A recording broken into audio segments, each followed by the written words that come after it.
Hello, welcome back to Armchair Armory. So, after the emphatic win over Slavia Prague yesterday, we moved back to Premier League action against Fulham at the Emirates. The team that we played at the start of the season. And Willian had an amazing performance and we thought everything was going to go hunky-dory. We thought, you know, Arteta could be the guy. And now we sit here however many months later and we're sitting ninth, and that's probably where we're going to finish unless we go on a mad run between now and the end of the season. We've got 6 games left, 8 including the home and away leg against Villarreal, which I'll talk about briefly or build upon what I said yesterday, what I talked about yesterday. And then if we get to the final, we've got that as well. So there's 6 Premier League games left, and we would probably need to go on a mad run, as I said, to get anywhere near the Europa League places. Yeah, it's going to be a difficult one, I think. Similar to Sheffield United, Fulham have pretty much been in the bottom 3 pretty much throughout the season. I think around Christmas they came out once. I think they were 17th for a month or something, but they've been in and around the bottom 3 all season. I actually thought they played all right in who was it against? I think it was against Leeds. They played well, I thought they were unlucky to lose that game. But looking at their previous 5 Premier League games, they've lost 4 and won 1. So the one they won was on the 7th of March, and that's when they beat Liverpool. And they've lost 4 since then. The last game being on the 9th of April, where they lost to Wolves. So they're in bad form. So on paper, we should beat them. According to the simulation that you're watching, it was a 1-1 draw. I didn't play well at all in that game. Gave away a penalty, and it took until like the 81st minute to equalise, and even then, like, I couldn't really get back into the game. But yeah, it's gonna be difficult because I think Fulham have been a bit hard done by in the past, a few of those losses, and sometimes they play all right, you know, and I think they're going to give us a game. But then again, you know, they're 18th for a reason, and maybe go into the game and we're as good as we were against Slavia Prague and as good as we were against Sheffield United, and we just blow them away. I'm hoping that's the case. I believe we can do that. But again, like, it's just as easy for us to put in a incredible performance against Slavia Prague and then go into a home Premier League game against Fulham and draw 1-1 or lose 1-0 or something like that. So I'm not going to sit here and say, oh yeah, we're definitely going to win because of what happened. We'll see what happens. I think in terms of the lineup, I think he's going to go with the same team that he played on Thursday. Maybe Martinelli might come in for Smith Rowe, but I think he's going to go for the same team that he played on Thursday. I can't really see any changes being made unless there's like Teague from travelling or something like that. Maybe he might rest people like Saka, maybe Partey, I don't know. If he does rest like the players that played really well on Thursday, I really think that plays into Fulham's hands, because if we've got like Elneny in instead of Partey, for example, or we've got, I don't know, Bellerin instead of Chambers or Cedric, then there's more for them to exploit. Yeah, it's going to be interesting. The funny thing is that, you know, I had been dreaming for days that, like, the worst case scenario that we'd go out to Slavia Prague and I'd be on here still ranting on a Fulham preview about what happened. But luckily, I'm in good spirits when it comes to Arsenal. So yeah, Fulham. I think we can win it, but I'm not going to give a prediction of a score. At this point, you know, even for us, Premier League games are just going through the motions. We've just got to try and finish as high as we can. Like I said, in order for us to finish 6th now, we'd have to go on a mad run. And we'd have to expect Everton, Tottenham and Liverpool to drop points in that period, which could happen, but yeah, I don't see it happening. I think we're going to finish 9th or at highest 8th, because that's probably the only team we could realistically catch. We're 3 points behind Everton at the moment, so yeah, that's the team that we could realistically catch. And who's to say, you know, we could drop points between now and the end of the season. As I said, we've got an informed Chelsea coming up at the Bridge with Thomas Tuchel, who's got them to a Champions League semi-final now, so anything could happen. You know, we could end up 10th by the end of the season. And this is kind of where, yeah, it's all well and good that we went out and did what we did against Slavia Prague, and we're now in a semi-final, but now there's more emphasis for us to go on to beat Villarreal over 2 legs and go to that final and compete. Because, you know, if we don't do that, the season's going to be...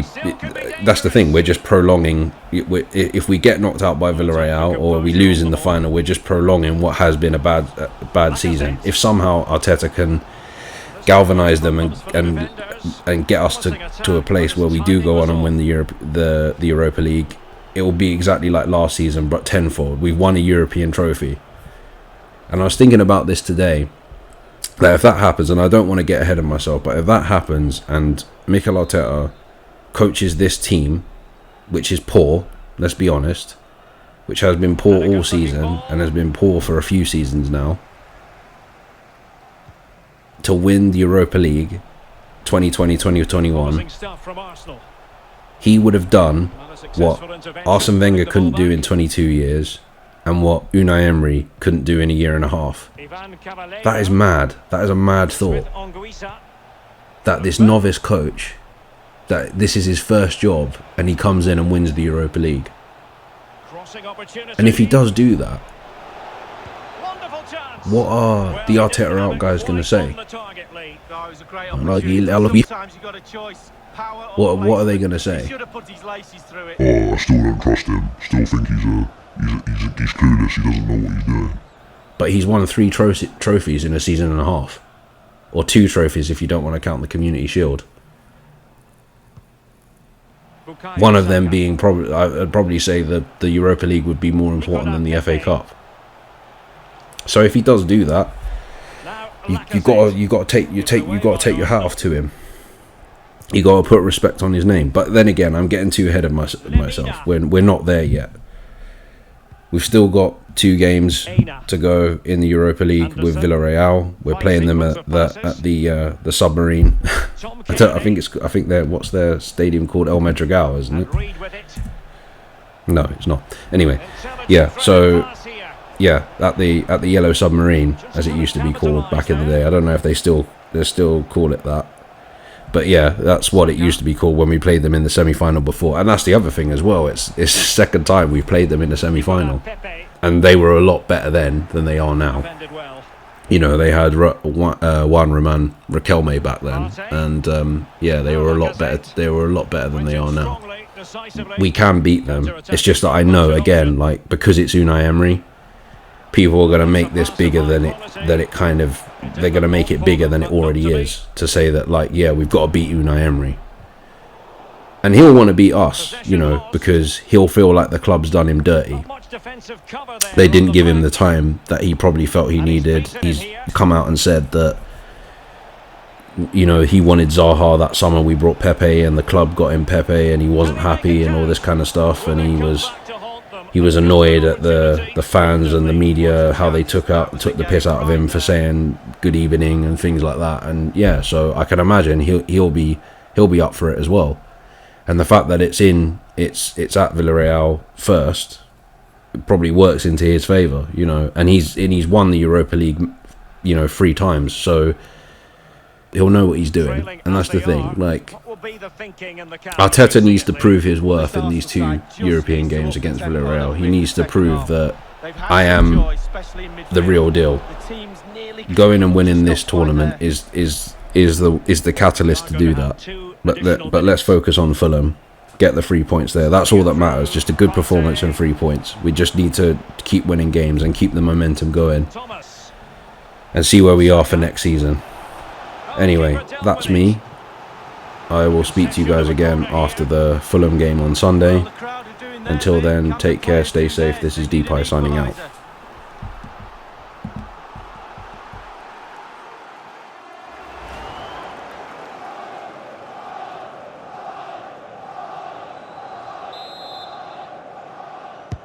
Played into the centre of the box.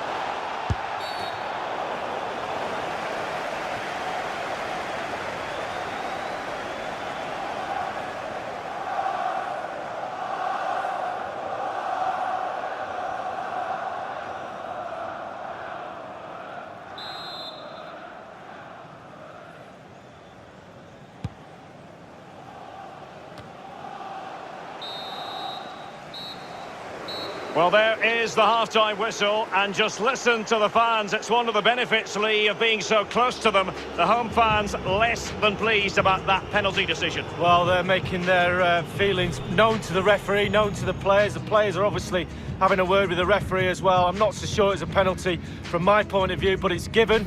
Now they've got to go in, regroup at half-time, see how they go on in the second half.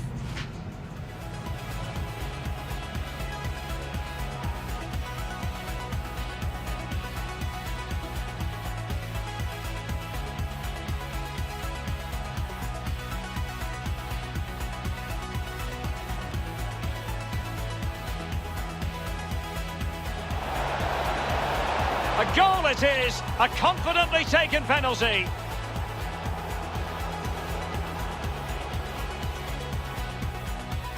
Crossing opportunity. Wonderful chance. Well, he didn't have it quite on the target, Lee. Oh, it was a great opportunity. Sometimes you've got a choice, power or place.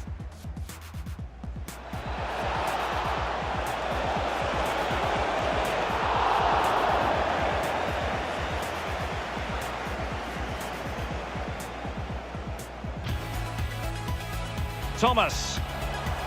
Saka. Oh, keeper dealt with it. The concession of a corner here.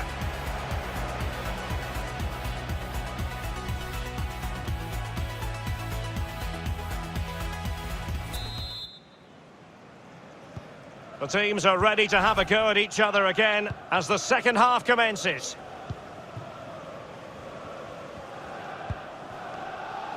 Tom Kearney. Lemina. Bobby Reid. Aina. Oh, showing good patience. And options in the centre. Very alert defending to put a stop to the chance.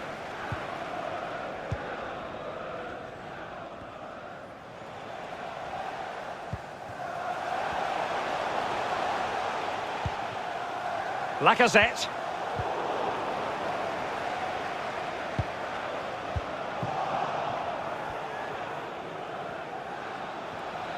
Well, sloppy in possession.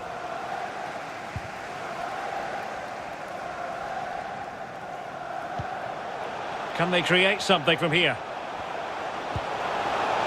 And clears his lines. Arsenal have won the corner. Now what can they do with it?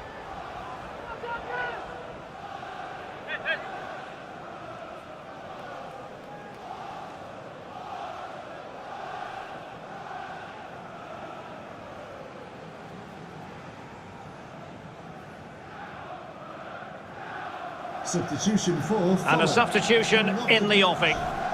Number 10, Tom Kearney. Coming onto the pitch. Number 15, Ruben Loftus-Cheek.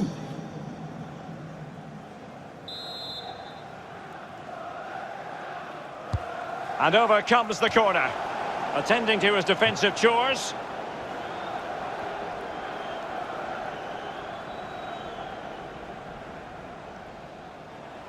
Space and time for the cross. Lacazette. Wonderful block.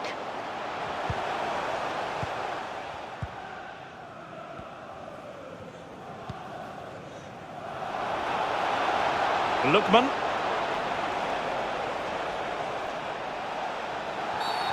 And a free kick awarded by the referee.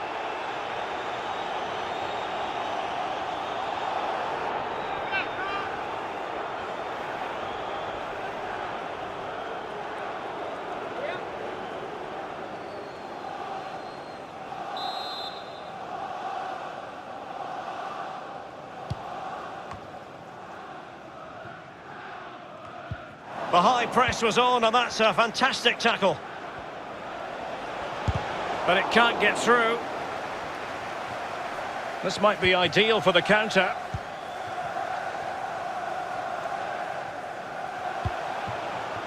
Saka. And very deftly cut out.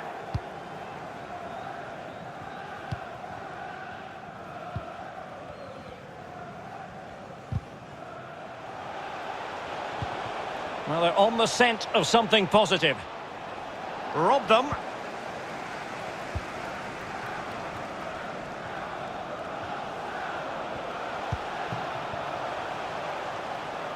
Nicola Pepe.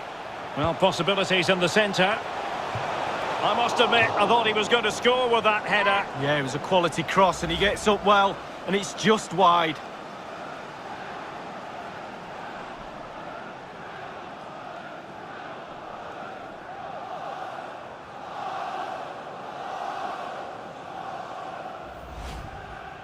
Substitution for Fulham. Coming off the pitch, number 17, Ivan Cavalier. To be replaced by number 9, Alexander Mitrovic.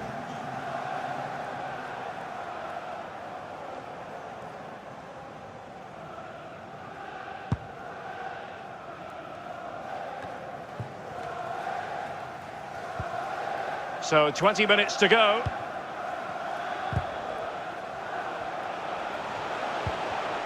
High quality defending.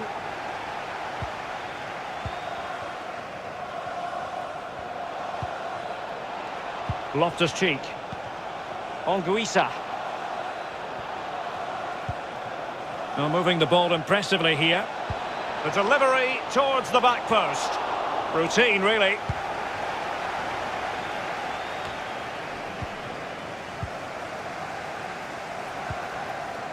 Loftus-Cheek. Now what can they do from here? It's a perfect challenge.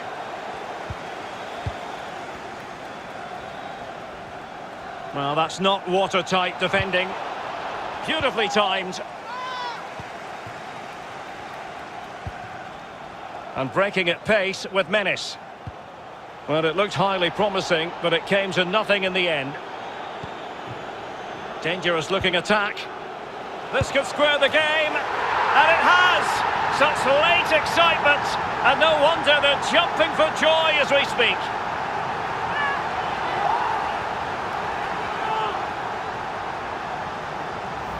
Well, here's the replay, and it's a lovely through ball to set up the chance. And he chooses to use power in the finish. Not much chance for the keeper when it's hit that hard.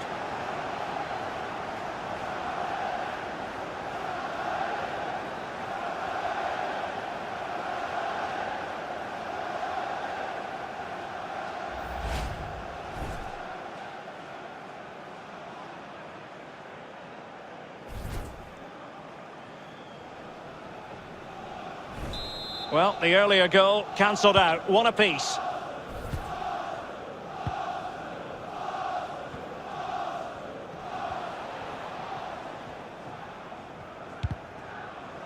Nicely cut out.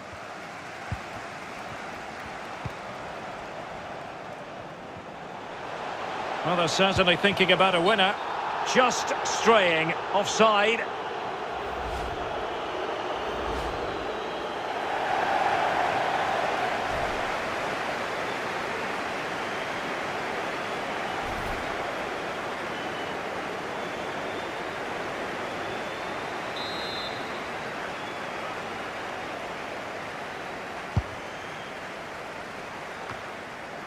Sloppy in possession, Dani Ceballos.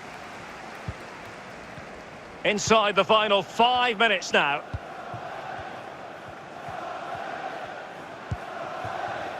Well, showing good defensive judgment. All even, but will it stay that way? An effective challenge. And the counter-attack is on, options available. All hands on deck. Well, it looked like open road for them, but up a dead end. The electronic board has been held in the air, and we're going to have a minimum of 4 added minutes. Pierre-Emerick Aubameyang. Well, body in the way.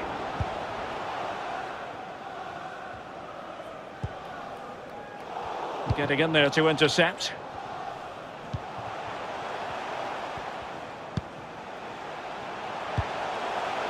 Dani Ceballos.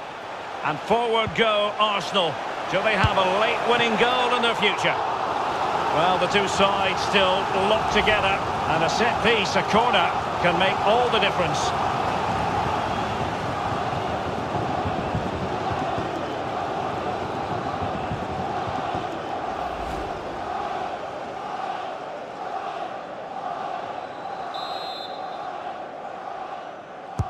And firing it into the area. It hasn't come to very much. Able to get his body in the way. Aubameyang. They'll be disappointed with that offside decision, but it was correct. Oh, it's so close, right at the end of the game, but I think he got that one spot on, the linesman.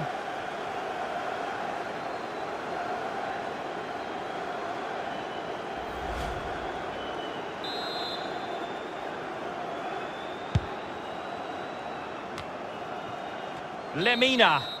They cannot be separated here, and it's on to extra time.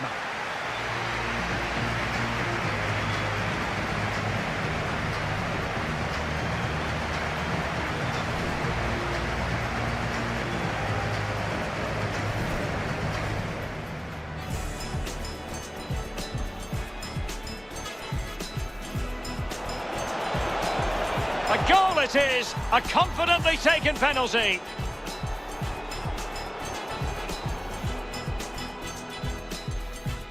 Crossing opportunity. Wonderful chance.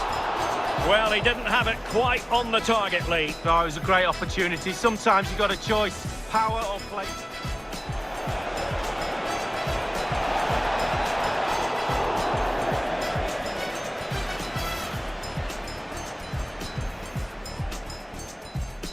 Thomas. Saka. Oh, keeper dealt with it. A concession of a corner here.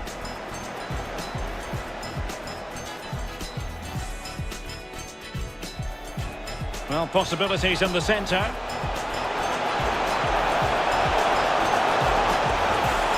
I must admit, I thought he was going to score with that header. Yeah, it was a quality cross and he gets up well, and it's just wide.